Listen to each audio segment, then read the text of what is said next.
ஆதி விளக்கு மற்றும் மா மகா சக்தி மண்டல கோபுரம் குறித்து ஆதி சிவனார் வழங்கிய அருளுரை. பூக்கள் மலர்வது இயற்கையின் அம்சமே. சக்தி நிலைகளின் ஆற்றல் கலப்பே அனைத்திற்கும் மூல காரணமாகும். இப்பிரபஞ்சம் என்பது அலைகளை வீசிடும் பிரம்மாண்ட சமுத்திரமாகும். பிரபஞ்ச பேரலைகள் என்பது காந்த சக்தியினாலும் மின் சக்தியினாலும் உருவாக்கப்பட்டிருக்கும். பிரபஞ்சத்தின் கதிர்வீச்சு அலைகள் யாவும் காந்த சக்தி மற்றும் வெப்ப சக்தியினால் நிறைந்திருக்கும். பிரபஞ்ச பேரலைகள் எனும் அணுக்களின் கதிர்வீச்சுக்கள் யாவும் பூமியினை தீண்டுகின்ற தருணத்தில் மாத்திரமே ஆற்றல் பரிமாற்றங்கள் நிகழ்ந்தேறிடும், பெரும் இயக்கங்களும் மலர்ந்திடும். அவ்வகையில் பிரபஞ்சத்தினின்று வெளிப்பட்ட அதி வீரியமான மின்காந்த கதிர்வீச்சு அலைகளை உள்ளேற்று உருவாக்கப்பட்ட அதி உன்னதமான மா மகா சக்தி மண்டல கோபுரம் என்பது ஆற்றல் கலப்புகளின் உச்சமாகும். ஆதி சிவனாராகிய எமது இருப்பு நிலை என்பது வீரியமானதாகும். விரைந்து செயலாக்கம் புரிவதன் காரணத்தினால் யாம் உயரிய சக்தி மண்டல கோபுரம் அமைவதற்கு உதவினோம். ஸ்ரீ ஹயகிரீவரால் உருவாக்கப்பட்ட உன்னத நிலை என்பது போற்றுதலுக்கு உரியது. ஆற்றல் கலப்புகள் நிகழ்கின்ற தருணங்களில் எல்லாம் உன்னத படைப்புகள் உருவாகும். இப்பிரபஞ்சத்தின் பேராற்றல்களை உள்ளடக்கிய அணு மின் உலைக்களம் என்பதே சூட்சம வடிவினில் மா மகா சக்தி மண்டல கோபுரமாக வடிவமைக்கப்பட்டுள்ளது. ஆதி சிவனாராகிய யாம் அணு மின் உலைக்களம் உருவாவதற்கு எமது வீரியமான ஆற்றல்களையும் நல்கி உள்ளோம். விரிதல் என்பது ஆற்றல்களை வெளிக்கொணரும். ஹயக்ரீவ மகரிஷிகள் உருவாக்கிய சக்தி மண்டல கோபுரம் என்பது ஆதிசக்தியின் ஆற்றல்களை அடித்தளமாக கொண்டது. எமது வீரியமான காந்த சக்தி என்பது சக்தி மண்டல கோபுரத்தின் உச்சத்தினை புவியினை கடந்து விண்ணுலகில் பதிந்து செயலாற்றிட உதவிடும். எமது இருப்பு நிலை என்பது விண் உலகமாக அமைந்திருப்பினும் யாம் இப்புவியினை மையமாக கொண்டு பரந்து விரிந்து இயங்கிடுவோம். விழிகளுக்கு புலப்படாத சூட்சம சக்தி நிலைகளை ஏற்று இயங்கிடும் சக்தி மண்டல கோபுரம் என்பது விண்ணிற்கும் மண்ணிற்கும் பெரும் தொடர்பு நிலையினை உருவாக்கி அதன் மூலம் இயங்கிட முற்படும்.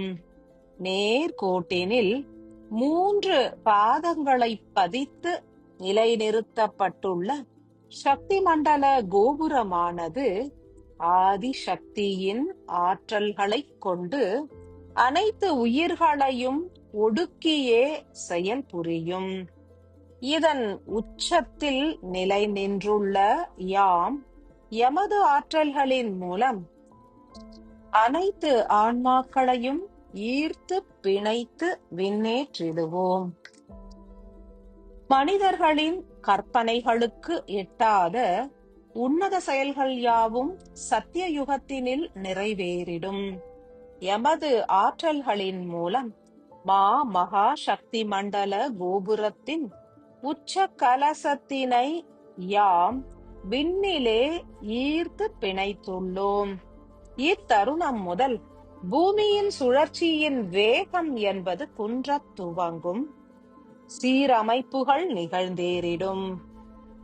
மானுடர்களின் மாயை எனும் புவியின் ஈர்ப்பு சக்தியானது குன்றத் துவங்கும். பெரும் மாய நிலைகளிலிருந்து எளிதாய் விடுபட இயலும். பற்றுகள் குன்றத் துவங்கும். ஆணவ கழிவுகள் எளிதாய் நீங்கிடும். எனினும் நிகழ்கின்ற செயல்களின் மூல காரணத்தினை அறிந்தவர்கள் மாத்திரமே இறை சக்தியினை ஏற்று உய்வுறுவர். ஏனையோருக்கு அறிவின் தடுமாற்ற நிலைகளும் உருவாகும். காலத்தில் உருவாகியுள்ள மாற்றங்கள் யாவுமே எளிதாய் அனைவராலும் உணரப்பட இயலும். ஆன்மாவின் விழிப்பு நிலை ஓங்கிடும். பிரபஞ்ச சக்தியின் ஆற்றல்கள் குறித்தும் தெய்வங்கள் ஏற்றுள்ள பணிகள் குறித்தும் அறிவினால் உணரும் தன்மை உருவாகிடும். மகா சக்தி மண்டல கோபுரம் என்பது எமது தீவிரமான ஆற்றல்களின் மூலம் விண்ணிலே நிலைநிறுத்தப்பட்டுள்ளது. அதன் பாதங்கள் பூமியினை தீண்டினாலும் அதன் பாரம் என்றழைக்கப்படும் எடை முழுவதும் புவி கடந்த நிலையில் மாத்திரமே நிலை நின்றிருக்கும். சத்தியயுகம் என்பது எவ்விதம் மலரும் எனில் ஆற்றல்களின் மாறுபட்ட கலப்புகளின் மூலமே என்றறிக. ஸ்ரீ ஹயக்ரீவ மகரிஷிகளோடு இணைந்து அனைத்து உயர்குலத்து ஆன்மாக்களும் தங்களது ஆற்றல்களை பொழிந்து நிறுவியுள்ள மகா சக்தி மண்டல கோபுரமானது 6 திங்களில் முழுமையாய் பூர்த்தியுற்று வீரிய இயக்கத்தினை துவங்கிடும். ஆதி விளக்குகளும் சக்தி மண்டல கோபுரங்களும் பூரணமாய் இயங்குகின்ற தருணம் முதல் இப்பூவுலகினில் எண்ணற்ற மாற்றங்கள் உருவாகும். பற்பல திரைகள் நீங்கும். ஞானம் பெருகும். புற வாழ்க்கையில் பெருத்த மாற்றங்கள் உருவாகும். பலருக்கும் ஆழ்ந்த அமைதியும் புற வாழ்வில் பற்றற்ற நிலையும் சித்திக்கும். அன்பு நிறைந்த மானுடர்களே, விழிகளுக்கு புலப்படும் ஆதி விளக்குகளை ஆராதிப்பதன் மூலம் உயர் நிலைகளை எய்தி பிறவி கடக்க இயலும் எனும் சத்தியம் உணருங்கள். சிவனாராகிய எமது விரிதலின் மூலம் அனைவரது ஆன்மாக்களும் விரிந்தே செயல் புரிய துவங்கிடும். உன்னத காலம் உதித்ததென்று உணர்வோர் யாவரும் சத்தியயுகவாசிகளாய் மலர்ந்து பேரானந்த நிலையினை எய்திடுவர். விழிப்புணர்வோடு செயலாற்றி உத்தம நிலையினை எய்திடுங்கள். பூரண ஆசிகள்.